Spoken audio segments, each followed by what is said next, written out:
পতন হতো না। আপনাদের 18 সালে ডাকসুর সভাপতি নুরুল আব্দুল হাসান মামুনের নেতৃত্বে আমরা সারা আন্দোলন করেছিলাম। সেই আন্দোলনের পর সর্বপ্রথম এই হাসিনা মানুষের কাছে মাথায়িত করে তো ভাবতে হয়েছিল এবং সংসদে বলতে বাধ্য হয়েছিল যে যেহেতু ফুটান জায়গা এই দেশে ফুটান থাকবে না।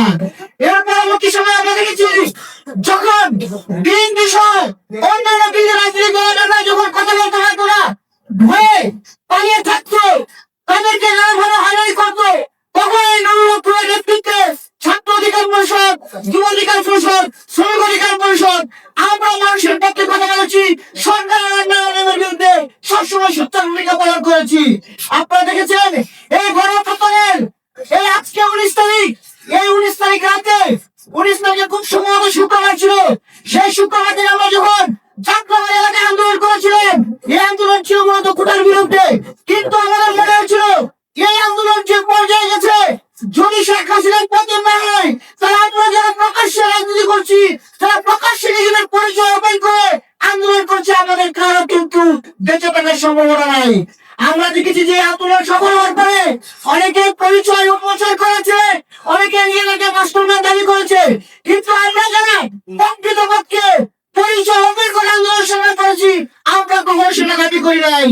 এই জুলাই 19 তারিখে নুরুল আব্দুলকে আটক করা হয়েছিল।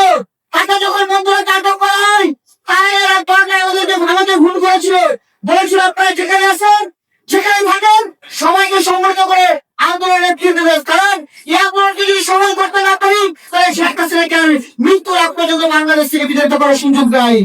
আজকে জুলাইয়ের 2 বছর পূর্তি কষ্ট লাগে যারা জুলাইয়ের পক্ষে ছিল, বিশেষ করে বিএনপির কেউ থাকবে ভারতে ঈশ্বর চলে গিয়েছেন। এই জুলাই আন্দোলনে সবচেয়ে বেশি শহীদ হচ্ছে বিএনপি নেতা কর্মী, কিন্তু কষ্ট লাগে আমরা দেখেছি যে বিএনপি নয় কেমপি ফজলুর রহমান, নির্মল চৌধুরী মরিয়া এই জুলাইকে কটাক্ষ করে জুলাই আন্দোলনকে তারা জঙ্গিদের আন্দোলন, জুলাই আন্দোলনকে তারা রাজের আন্দোলন করে কটাক্ষ করে। আমাদের কষ্ট লাগে।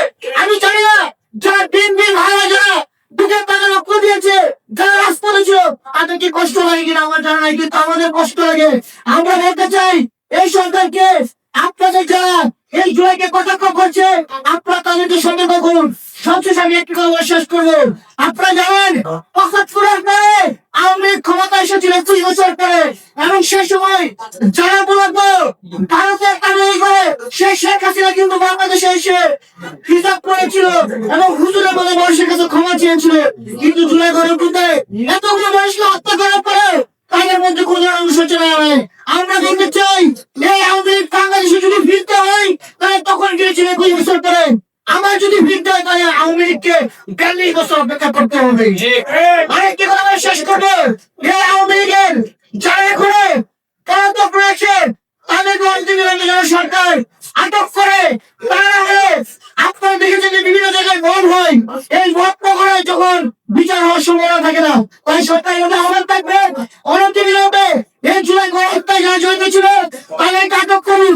সবশেষ একটি কথা আমি শেষ করবো, এই জুলাই যারা রক্ত করেছে, এই জুলাইকে যারা ইস্তফায়ন করেছে তারা এখন রাজপথে আছে। সুতরাং এই জুলাইয়ের প্রতিটা শক্তি সাথে যদি আঘাত করে আমরা বাংলাদেশ রাজনীতি করতে চাই, তাদের স্বপ্ন পূরণ হবে না।